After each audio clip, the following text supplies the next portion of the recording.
حضور اکرم صلی اللہ علیہ وآلہ وسلم نے فرمایا، بد نصیب ہے وہ شخص جو والدین کی خدمت کر کے ان کی دعا نہیں لیتا اور لوگوں سے کہتا پھرتا ہے میرے لیے دعا کرنا۔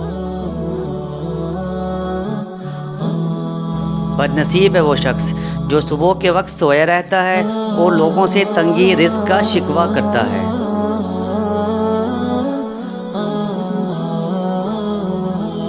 بد نصیب ہے وہ شخص جو نماز عشاء نہیں پڑھتا اور دعاؤں میں پرسکون نیند تلاش کرتا ہے۔ بد نصیب ہے وہ شخص جس نے ماہ رمضان کو پایا اور اپنے رب کو راضی نہ کر سکا۔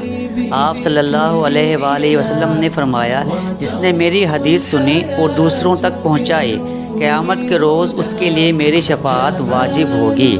جزاک اللہ۔ وتصفو الحياة